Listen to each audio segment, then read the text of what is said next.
नमस्कार, मैं हूं अंकुर और आप देख रहे हैं सत्य हिंदी का न्यूज बुलेटिन। एक नजर अब तक की सुर्खियों पर। सुप्रीम कोर्ट ने हेमंत सोरेन की याचिका पर सुनवाई नहीं की। इसे लेकर राज्यसभा सांसद और सीनियर वकील कपिल सिब्बल भड़क गए हैं। उन्होंने कहा कि सुप्रीम कोर्ट को हमें बताना चाहिए कि किस मामले में हम यहाँ आ सकते हैं और किस मामले में हम यहाँ नहीं आ सकते। दरअसल सुप्रीम कोर्ट ने हेमंत सोरेन की गिरफ्तारी को चुनौती देने वाली याचिका पर विचार करने से शुक्रवार को इनकार कर दिया था। सुप्रीम कोर्ट ने हेमंत सोरेन के वकील कपिल सिब्बल से कहा कि उन्हें पहले हाईकोर्ट जाना चाहिए। हाईकोर्ट भी संवैधानिक अदालत है और वो भी मामले पर विचार करने में उतनी ही सक्षम है। इसी को लेकर नाराज कपिल सिब्बल ने मीडिया में ये बयान दिया। कपिल सिब्बल ने कहा कि सरकार चाहती है कि कोई विपक्षी मुख्यमंत्री ना हो। अब होगा क्या, 10 केस और थोप दिए जाएंगे हेमंत सोरेन पर। सब बनावटी केस हैं और वो निकलेंगे नहीं बाहर, और फिर 2024 में फायदा भाजपा को होगा। इसलिए उन्होंने कहा कि हेमंत सोरेन ने 2007 के बाद कोई प्रॉपर्टी खरीदी नहीं। जमीन से जुड़ा ये मामला 2009 का है, वो भी वैसी जमीन का जिसे ना तो बेचा जा सकता है और ना ही खरीदा जा सकता है। जिसकी जमीन है आज भी वो उसी के पास है। फिर 2024 में उन्हें गिरफ्तार कर लिया गया।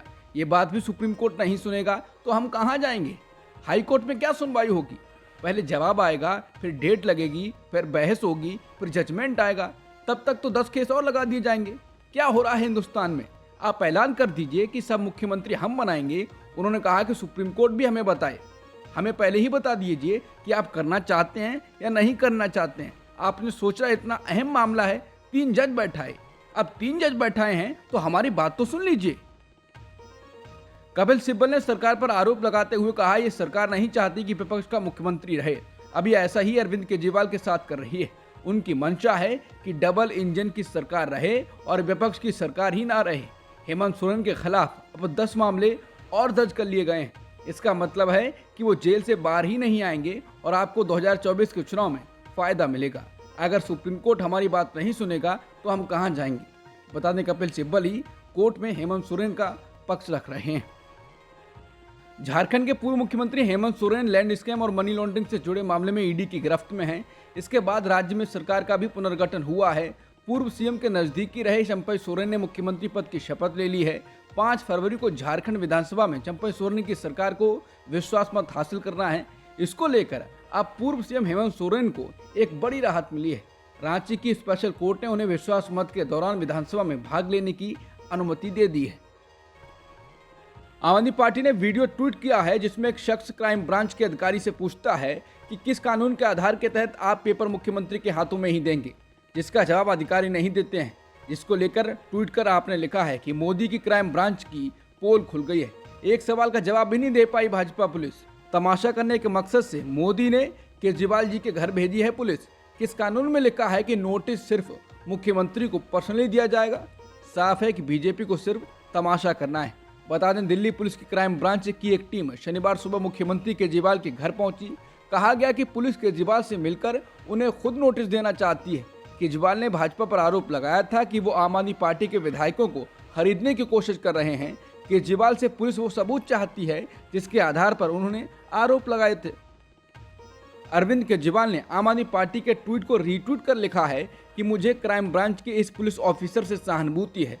इनका क्या कसूर है? इनका काम है दिल्ली में क्राइम रोकना, पर इनसे क्राइम रोकने की बजाय इस किस्म की नौटंकी करवाई जा रही है। इसीलिए दिल्ली में इतना क्राइम बढ़ रहा है। इनके पॉलिटिकल आका मुझसे पूछ रहे हैं कि आपके किस किस एमएलए को तोड़ने की कोशिश की गई, पर मुझसे ज़्यादा तो आपको पता है। आपको तो सब कुछ पता है। केवल दिल्ली क्यों, पूरे देश भर में पिछले कुछ सालों में दूसरी पार्टियों के कौन कौन से एमएलए तोड़कर सरकारें गिराई गईं, आपको तो सब पता है। फिर ये ड्रामा क्यों? कांग्रेस सांसद राहुल गांधी भारत जोड़ो न्याय यात्रा के 21वें दिन शनिवार को झारखंड के देवघर पहुंचे। उन्होंने यहां बाबा बैद्यनाथ मंदिर में पूजा अर्चना की। राहुल इस दौरान गुलाबी धोती पहने और माथे पर चंदन लगाए नजर आए। जब वो पूजा कर मंदिर से निकल रहे थे तब भाजपा समर्थकों ने मोदी मोदी और जय श्री राम के नारे लगाए। इसको लेकर कई वीडियो सोशल मीडिया पर सामने आए हैं। एक वीडियो में दिख रहा है कि जब भाजपा समर्थक राहुल को देखकर जय श्री राम के नारे लगाते हैं तब कांग्रेस समर्थक उसके जवाब में हर हर महादेव का नारा लगाने लगते हैं। इससे पहले राहुल गांधी झारखंड में गोड्डा पहुंचे, जहां उन्होंने एक बार फिर से भाजपा आरएसएस पर जमकर हमला बोला। राहुल गांधी ने कहा कि भाजपा आरएसएस के लोग पूरे देश में नफरत फैला रहे हैं, इसलिए हमने पहले भारत जोड़ो यात्रा शुरू की थी, जिसमें हमने नारा दिया कि नफरत के बाजार में मोहब्बत की दुकान खोलनी है। हमारी लड़ाई भाजपा आरएसएस के लोगों के दिल में भरी नफरत और डर के खिलाफ है। ये लोग नफरत और डर की राजनीति करते हैं। अब हमने भारत जोड़ो न्याय यात्रा मणिपुर से शुरू की है, जिसे लेकर हम झारखंड आए हैं। राहुल गांधी ने कहा कि पीएम मोदी ने अरबपतियों का कर्ज माफ किया है, लेकिन मोदी सरकार ने किसानों का कर्ज कभी माफ नहीं किया है। ये किसानों के खिलाफ अन्याय है। कांग्रेस की सरकार में किसानों का 72,000 करोड़ रुपए का कर्ज माफ हुआ था। ना युवाओं का एजुकेशन लोन माफ हो रहा है और ना ही उन्हें रोजगार मिल रहा है। मोदी सरकार ने रोजगार की रीढ़ की हड्डी तोड़ दी है। काले धन का बहाना दिया, नोटबंदी कर दी, जीएसटी लागू कर दी। अब हिंदुस्तान में युवाओं का रोजगार नहीं मिल सकता है। ये युवाओं के खिलाफ अन्याय है। आज भारत में साजिश के तहत आदिवासियों के अधिकारों को कमजोर किया जा रहा है। झारखंड में राहुल गांधी ने कहा कि मोदी सरकार ने युवाओं को रोजगार नहीं दिया है, क्योंकि रोजगार छोटे बिजनेसमैन देते हैं और नरेंद्र मोदी जी ने नोटबंदी और जीएसटी लागू कर छोटे बिजनेसमैन को खत्म कर दिया। आज पूरे देश में 40 साल में सबसे ज्यादा बेरोजगारी है। राहुल गांधी ने कहा कि देश में अडानी के लिए न्याय किया जा रहा है और बाकी के लोगों के लिए अन्याय किया जा रहा है। राहुल गांधी ने कहा कि आज भारत में साजिश के तहत आदिवासियों के अधिकारों को कमजोर किया जा रहा है। मोदी की शह पर उनका मीडिया मित्र खुलेआम आदिवासियों का अपमान करता है और कॉरपोरेट मित्र उनके संसाधनों को लूटता है।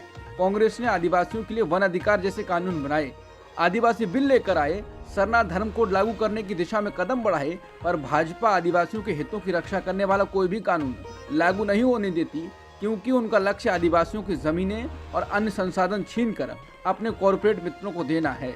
झारखंड की महान धरती पर भगवान बिरसा मुंडा ने अंग्रेजों से लड़कर आदिवासियों के अधिकारों की रक्षा की। आज के अंग्रेज मोडानी चाहते हैं कि आदिवासियों का अपने ही जल, जंगल और जमीन पर कोई हक ना हो। राहुल ने कहा कि कांग्रेस प्रतिबद्ध है कि आदिवासी समाज समृद्ध बने और उनकी सांस्कृतिक विरासत सुरक्षित रहे। आज कांग्रेस अध्यक्ष मल्लिकार्जुन खड़गे ने पूर्वी दिल्ली से कांग्रेस का चुनावी कैंपेन शुरू कर दिया। खड़गे ने मोदी सरकार पर बड़ा हमला बोला। खड़गे ने कहा कि मोदी ने सबका सत्यानाश कर दिया है। इस दौरान भाषण के दौरान कांग्रेस कार्यकर्ताओं के लिए खड़गे ने अजीबोगरीब बात कह दी। खड़गे ने कहा कि जैसे कुत्ता खरीदते वक्त देखा जाता है कि कुत्ता सही से भौंकता है या नहीं, वैसे ही भौंकने वाले कार्यकर्ताओं को बूथ का काम सौंपना चाहिए। इसको लेकर बीजेपी नेता अमित मालवीय ने कहा कि खड़गे ने अपने ही कार्यकर्ताओं का अपमान किया है। उन्होंने कहा कि खड़गे का ये बयान शर्मनाक है। इंडिया गठबंधन में सीटों को लेकर तकरार जारी है। ममता बनर्जी और कांग्रेस के बीच सीटों के बंटवारे को लेकर बात नहीं बन रही है। शुक्रवार को सीएम की तरफ से देश की सबसे पुरानी पार्टी को अल्टीमेटम भी दिया गया। टीएमसी प्रमुख ने कहा कि मुझे संदेह है कि कांग्रेस 40 सीटों भी जीत पाएगी। उनकी इस टिप्पणी पर कांग्रेस महासचिव जयराम रमेश ने पलटवार करते हुए कहा कि ममता बनर्जी के मन में कोई संदेह नहीं होना चाहिए। 11 दिन भारत जोड़ो न्याय यात्रा उत्तर प्रदेश में रहेगी। उन्होंने कांग्रेस पार्टी के बारे में बहुत सारी बातें कही हैं।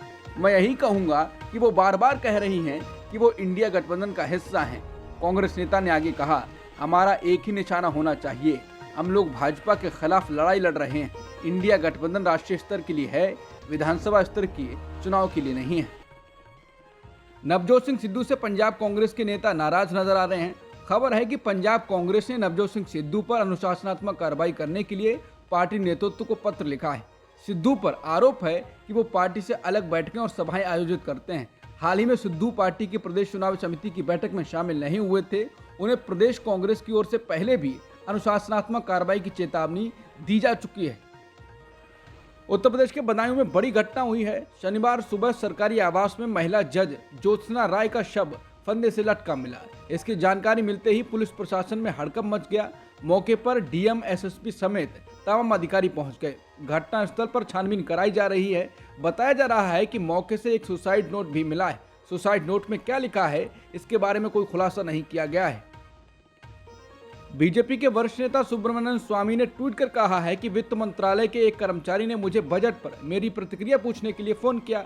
मैंने उनसे पूछा, जब प्रधानमंत्री और वित्त मंत्री अर्थशास्त्र में अनपढ़ हैं तो आप क्या उम्मीद कर सकते हैं। तब मैंने उनसे बजट में ऑब्जेक्टिव्स, प्राथमिकताओं, आर्थिक रणनीति, संसाधन जुटाने की योजनाओं को लिखने के लिए कहा। वो प्रशंसात्मक ढंग से हंसने लगा।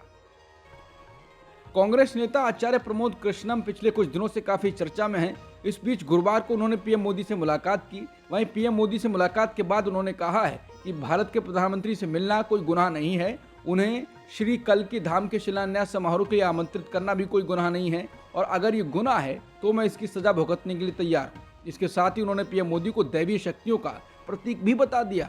उन्होंने कहा कि मैं आदरणीय नरेंद्र मोदी जी से पहली बार मिला हूं। मुझे ये कहने में कतई संकोच नहीं है कि प्रधानमंत्री जी के ऊपर निश्चित ही किसी दैवीय शक्ति की कृपा है। जो अनुभूति मुझे उनसे मिलकर हुई है, उसके बाद मैं ये कह सकता हूँ कि वो एक दैवीय शक्ति के प्रतीक हैं। उस एहसास को मैं शब्दों में बयान नहीं कर सकता हूँ। उनके इस बयान को रीट्वीट कर राजीव निगम लिखते हैं, मोदी जी विष्णु जी का अवतार हैं, लेकिन कुछ लोग मोदी विरोध में मानने को तैयार ही नहीं हैं। बीजेपी की सीनियर नेता लालकृष्ण आडवाणी को देश के सर्वोच्च नागरिक सम्मान भारत रत्न से सम्मानित करने का ऐलान किया गया है। प्रधानमंत्री मोदी ने खुद सोशल मीडिया साइट एक्स पर इसका ऐलान किया है। उन्होंने लिखा, मुझे ये बात बताते हुए बहुत खुशी हो रही है कि लालकृष्ण आडवाणी जी को भारत रत्न से सम्मानित किया जाएगा। मैंने भी उनसे बात की और इस सम्मान से सम्मानित होने पर उन्हें बधाई दी। वयोवृद्ध भाजपा नेता लालकृष्ण आडवाणी ने शनिवार को उन्हें दिए गए भारत रत्न पुरस्कार पर प्रतिक्रिया देते हुए कहा, ये न केवल एक व्यक्ति के रूप में उनके लिए बल्कि उन आदर्शों और सिद्धांतों के लिए भी सम्मान है जिन पर वो कायम रहे। जारी किए गए एक आधिकारिक बयान में आडवाणी ने लिखा, अत्यंत विनम्रता और कृतज्ञता के साथ मैं भारत रत्न स्वीकार करता हूँ।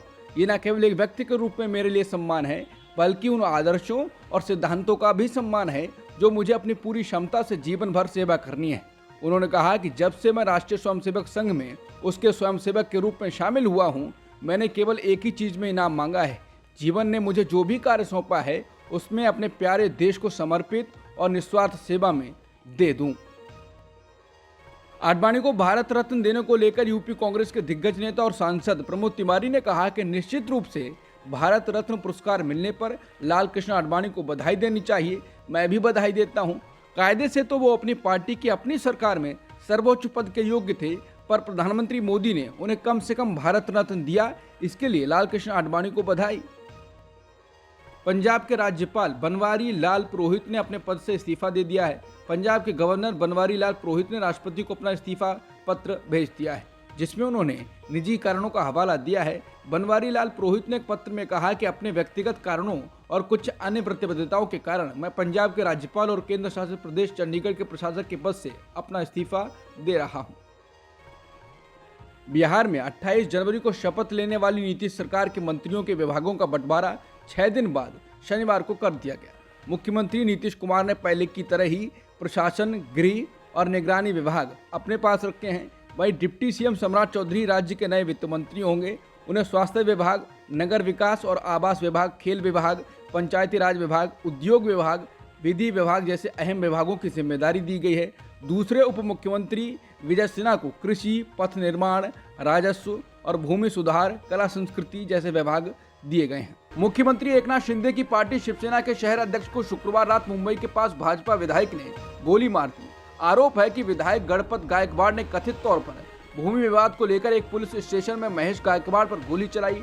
पुलिस ने फिलहाल विधायक को हिरासत में ले लिया है। गणपत गायकवाड़ मुंबई से लगभग 40 किलोमीटर दूर कल्याण पूर्व निर्वाचन क्षेत्र से भाजपा विधायक हैं। उनकी पार्टी महाराष्ट्र सरकार में एकनाथ शिंदे की सेना के साथ गठबंधन में है। पुलिस उपायुक्त डीसीपी सुधाकर पाठारे ने कहा, गोलीबारी में 2 लोग घायल हो गए। महाराष्ट्र में बीजेपी विधायक गणपत गायकवाड़ के द्वारा शिवसेना एकनाथ शिंदे गुट के एक नेता को थाने के भीतर गोली मारने का आरोप लगा है। इसके बाद विपक्ष हमलावर हो गया है। विपक्षी दल शिवसेना उद्धव ठाकरे गुट ने इस घटना को लेकर राज्य के सत्तारूढ़ गठबंधन पर राज्य में जंगल राज को बढ़ावा देने का आरोप लगाया है। शिवसेना उद्धव ठाकरे गुट के नेता आनंद दुबे ने कहा कि मतलब सोचिए, हमारे राज्य महाराष्ट्र को जंगल राज कैसे बनाया जा रहा है। कितना दुर्भाग्यपूर्ण है कि एक विधायक जिस पर दायित्व होता है कि कई लाख लोगों के जीवन को संवारना है, वो गोली चला रहा है। गोली किसे लग रही है? जो सत्ता में बैठे लोग हैं। महाराष्ट्र के ठाणे जिले के उल्हासनगर पुलिस स्टेशन में फायरिंग मामले में पुलिस ने बड़ी कार्रवाई की है। पुलिस ने थाने में गोली चलाने के आरोप में बीजेपी विधायक गणपत गायकवाड़ को गिरफ्तार किया है। ठाणे जिले के एक पुलिस थाने के परिसर में शुक्रवार देर रात हुई गोलीबारी में मुख्यमंत्री एकनाथ शिंदे के नेतृत्व वाली शिवसेना का एक स्थानीय नेता घायल हो गया था। अमेरिका ने शनिवार सुबह इराक और सीरिया में 85 ईरानी ठिकानों पर हमला किया। ये अटैक 5 दिन पहले जॉर्डन सीरिया बॉर्डर पर ड्रोन हमले में 3 सैनिकों की मौत के जवाब में किया गया है। न्यूयॉर्क टाइम्स के मुताबिक अमेरिकी सेना ने कहा कि हमारे लड़ाकू विमानों ने शनिवार सुबह इराक और सीरिया में ईरान रिवोल्यूशनरी गार्ड और उनके समर्थन वाले मिलिशिया गुटों के 85 ठिकानों पर जवाबी हमले किए हैं। इस दौरान 7 जगहों पर मिसाइलें दागी गईं। इराक ने अपने यहाँ हुए अमेरिकी हमलों के बाद कहा कि इस इलाके में इसके भयावह नतीजे हो सकते हैं। बता दें, अमेरिका ने पिछले रविवार को अपने एक सैन्य ठिकाने पर हुए ड्रोन हमले के जवाब में इराक और सीरिया पर कार्रवाई की है। अमेरिकी सेना ने इस हमले के तहत इराक और सीरिया के 85 ठिकानों को निशाना बनाया है। अमेरिका ने अपने सैन्य अड्डे पर हमले के लिए ईरान समर्थित चरमपंथियों के अम्ब्रेला संगठन को जिम्मेदार ठहराया। इस हमले में 3 अमेरिकी सैनिकों की मौत हो गई थी, जबकि अमेरिका के जवाबी हमले में इराक के कम से कम 16 नागरिक मारे गए हैं और 25 घायल हुए हैं। अमेरिका ने कहा है कि इसकी सेना ने इराक और सीरिया में ईरान समर्थित मिलिशिया संगठनों के ठिकानों पर हमला किया है। भारत और इंग्लैंड के बीच दूसरा टेस्ट विशाखापट्टनम में खेला जा रहा है। इस टेस्ट मैच के दूसरे दिन का खेल समाप्त हो चुका है। दूसरे दिन भारत ने अपनी दूसरी पारी का आगाज कर दिया। दिन का खेल खत्म होने तक भारत का स्कोर 28 बिना किसी विकेट के नुकसान पर था। रोहित शर्मा 13 और यशस्वी जायसवाल 15 रन बनाकर क्रीज पर मौजूद हैं। भारत को पहली पारी के आधार पर 143 रनों की बढ़त मिली थी। टीम इंडिया की कुल बढ़त 171 रन की हो गई है। पूनम पांडे जिंदा हैं और पूरी तरह से ठीक हैं। आखिरकार शनिवार सुबह एक वीडियो जारी किया जिसमें वो अपने मौत के पीछे का सच बताती हुई नजर आ रही हैं। एक्ट्रेस के इंस्टाग्राम पोस्ट से उनके निधन की खबर दी गई थी, लेकिन अब एक्ट्रेस ने खुद अपना वीडियो शेयर कर बताया है कि वो जिंदा हैं और इस वीडियो में पूनम ने इस षड्यंत्र के पीछे के सच से भी पर्दा उठाया है। अब पूनम सामने आई है और स्पष्ट किया है वो मरी नहीं है। वीडियो में पूनम ने तर्क दिया कि उनकी मौत की खबर का मकसद सर्वाइकल कैंसर के बारे में जागरूकता पैदा करना था। अब तक की सुर्खियों में इतना ही। बाकी खबरों के लिए बने रहिए सत्यहिंदी.com के साथ।